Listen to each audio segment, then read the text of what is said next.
Our next speaker is Enette Pauze. She's the Chief Executive Officer of Level 8 Leadership Institute. So Enette's talk is going to focus on the stewardship of the family legacy and how it requires the ability to magnetize and harmonize people towards a shared cause across the generations. It's about attracting the right internal and external relationships at the right time for the right purpose, and knowing when and how to let go of relationships that no longer serve. Welcome, Enette.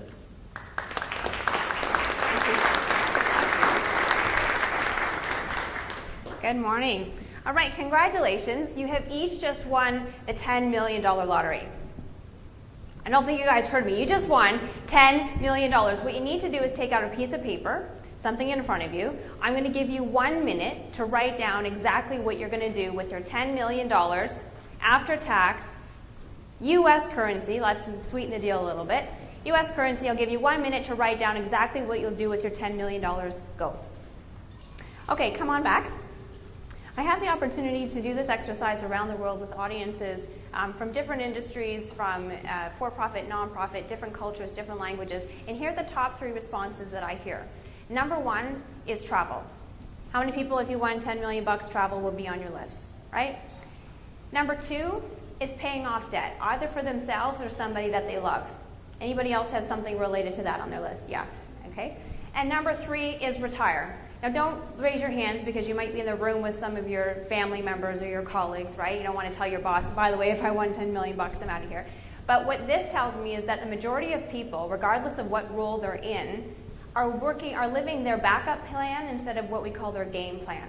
Most people, given the option financially to do something else, they would, which is, I think, just an interesting conversation, sort of a note for later.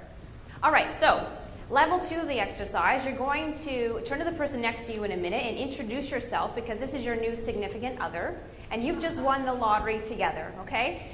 You have $10 million between the two of you, so go ahead and introduce yourself. I'm going to give you 2 minutes to decide between the 2 of you, or 3 of you. You might be in one of those complicated relationships, right, the newfangled things. You have 2 minutes with your twosome or your threesome to decide exactly what you're going to do with your $10 million after tax, U.S. currency. Go. How many of you by now have realized that you should have sat beside somebody else, right? Okay, so here are the top 3 responses that I hear when I do this exercise with different audiences. Number 1 is that we start talking about wanting to help people, volunteering causes, okay? Number 2 is that we start wanting to build physical structures. Instead of talking, we didn't do a debrief with this audience, but instead of just funding a cause, we now want to build a center. We now want to buy some land. We want to put bricks and mortar up. And the final thing is that we start to think global. So even if we wanted to travel in the first level, we start to want to travel beyond larger and larger boundaries. You know, if we wanted to make a difference in one family in our community, we start thinking about how we can make a difference in families in communities all over the world. So after doing this exercise for more than 10 years, here's what I realized. I realized that partnering moves us from thinking about commodities for the self to causes for humanity. I do this exercise, I could go all day long, right? I could take 1, turn you into a pair of 2, turn you into 4 and 8 and so on. What I recognize in the conversation is that initially on our wish list, right, we want to buy a new car, we're thinking about ourselves. But if I put you in larger and larger groups, all of a sudden our thinking starts to shift and change. And we start moving to this bigger, broader idea about how do we make a difference, not just for myself today, but for many people for a long period of time. So here are the 5 insights that I'd like for you to take away from this exercise. People wonder, why do you do this lottery? We call it the lottery love list. Why do we do the lottery love list? Is to teach 5 insights about human behavior. Insight number 1 is that everybody has a list. I've done this exercise with thousands of people in multiple countries in different languages. I've never had one person say, excuse me, Enette, I don't really want anything on my list. If you gave me money, there's not one thing that I would do with it, even if it wasn't for myself or somebody else. Everybody has a list, okay? We're going to debrief how this relates to partnering in a minute, but insight number 1 is that everybody has a list. Insight number 2 is that everybody has an innate desire to show and share their list. Right? You guys didn't take a course before you came here that taught you when we do level 2 exercise and I say on your mark, get set, go, the first thing you're going to do is either show your list or share your list, right? Show and share. Let me see or let me show you. How many of you that was the very first thing that you did on some level, right? Some level, that's what it was. So there's an innate desire to be able to show and share a list. And the reason why is because we're comparing and contrasting, right? You're doing a quick compatibility analysis to see how much is similar on what's on your list to what's on my list, right? It's very similar when we go into networking situations. We might as well have our list on our forehead like this, and we're walking around looking for compatibility analysis. Do you have something that's on your list that I need or want, or are you looking for things that are similar and as important to me as they are to you? Insight number 4 is that we seek similarities, but we attract differences. And let me define what I mean by that, right? We tend to look to work with people that we know, like, and trust, right? So we find a significant other, we think, oh my goodness, you have a high value on children's education, and so do I. You get married, you have babies, you didn't clarify in the beginning that you wanted 4 and they wanted 2, then you had to compromise on 4, right? And then you realize children's education is now time to put your first child into school, but you never talked about what that actually meant. So you seek out similarities, but you attract differences. You might agree on children's education, but you differ on how to get there, and that one of you wants to homeschool them, and the other person wants to put them in the public education system. Okay, same value on education, but different ways of getting there. Often in our relationships, we seek out similarities because we think, oh my God, you have 2 eyes, 2 arms, 2 legs, we're the same, we want the same thing, right? But you get into a relationship and you realize that you differ on how you want to accomplish those goals. Insight number 5 is that your list affects how you sense and act on the world. So when you walk into the room today, you have a filter. You have a shopping list, if you will, or a priority list of what you're looking for. And it could be, where's the coffee? Where are my people? Where are my buddies? Where do I want to sit, in the front or the back? Who's the person that I'm trying to connect with? But me as a speaker, when I walk in, what am I thinking? Does the technology work? Are my slides going to look good? Is the lighting just right to make me look thin?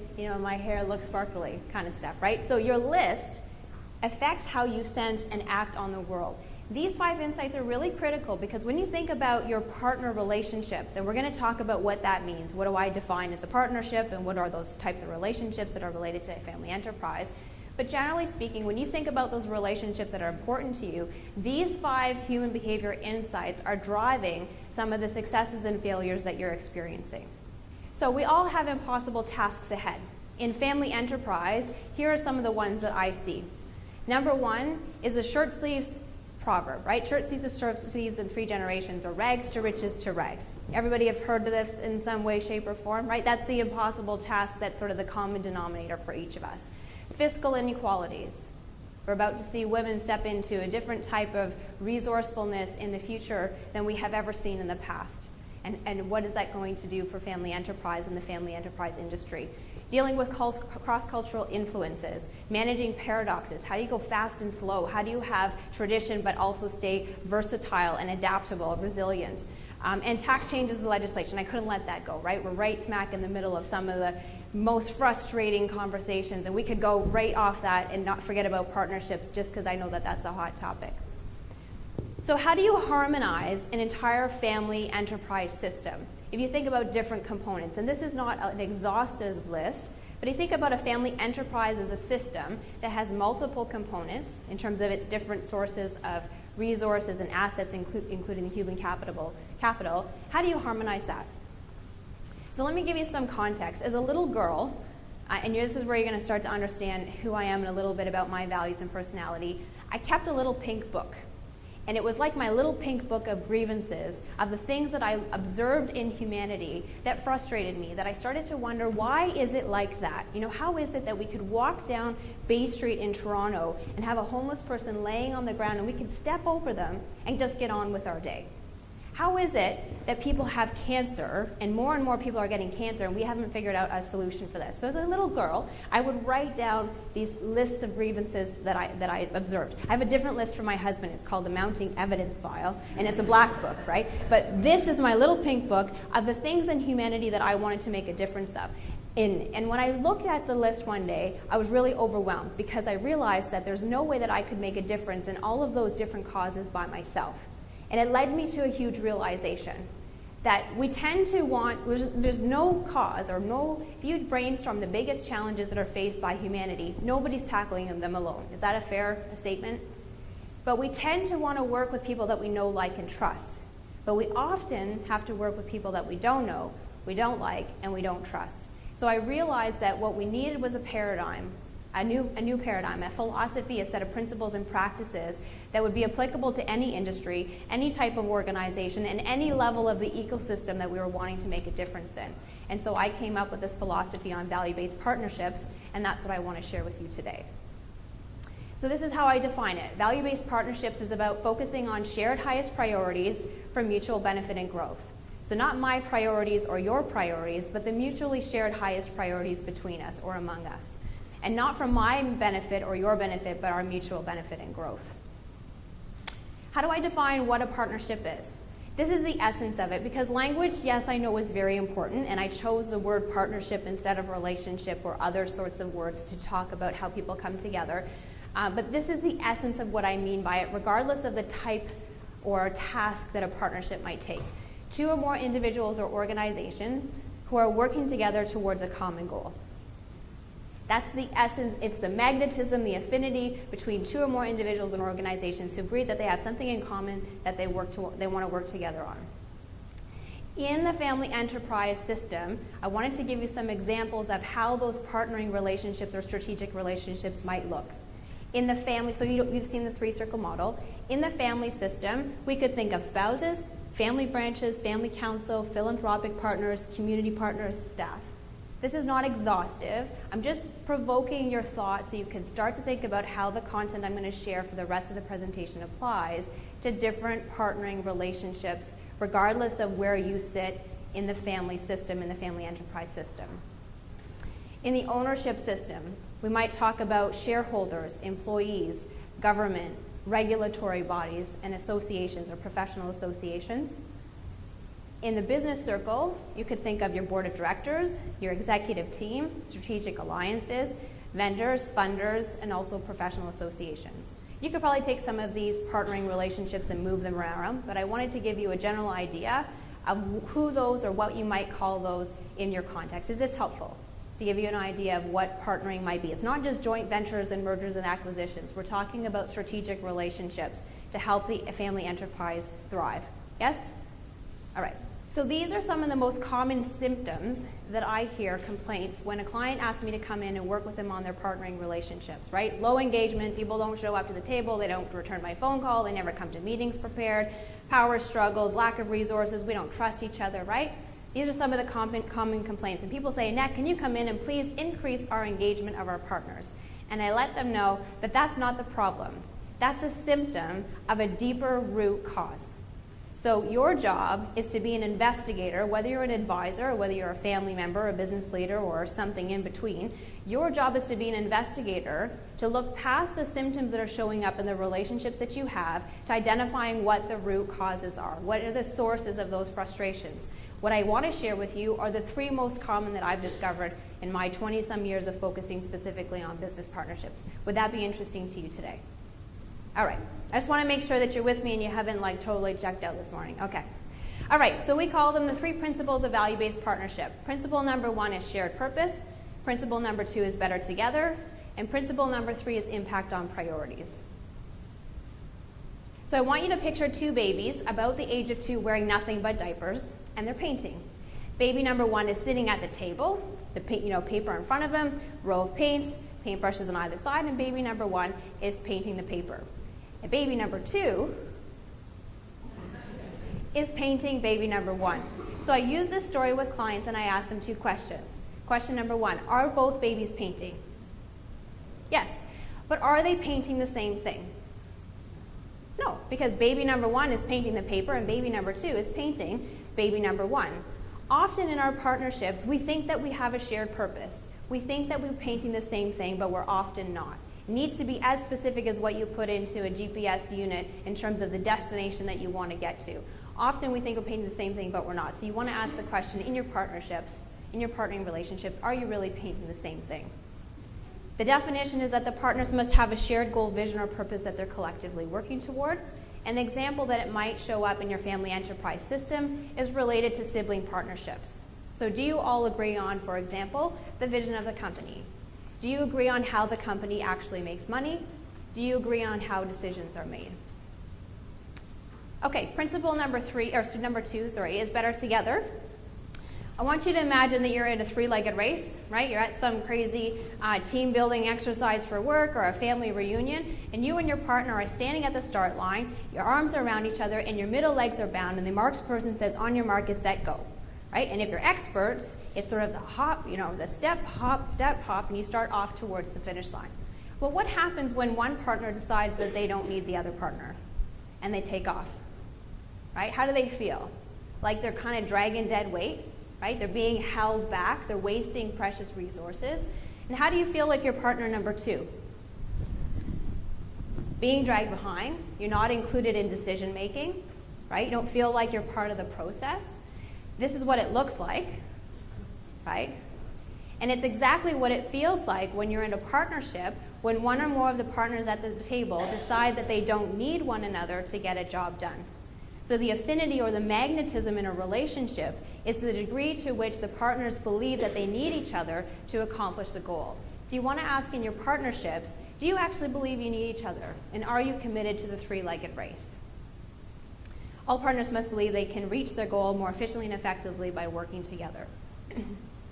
The example is, let's say, a relationship between your board of directors or your board of advisors and your executive team. Do all partners contribute an essential and unique role? Do all partners understand that they are needed? Because whatever is duplicate or duplicable becomes expendable over time. Principle number 3 is impact on priorities. How many of you have strategic relationships of some kind? Hands up if you have strategic relationships. Everybody does in some way, shape, or form. My question for you is, how do you know that they're strategic? And I've been asking this question a long time, and the number one answer I get is a really long pause. Followed by, and I'll give you one example, followed by, well, we have a strategic priority to create strategic relationships, therefore they must be strategic, right? Because people have never really been asked this question before and they hadn't really thought it through. So would it be helpful if I give you my definition of what makes a partnership relationship strategic? Okay?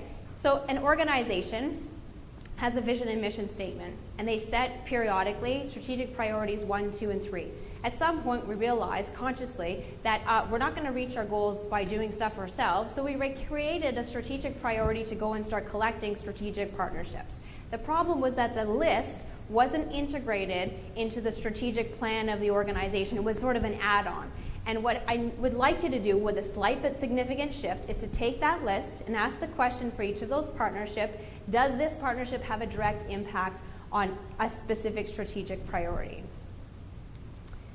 So that's the definition.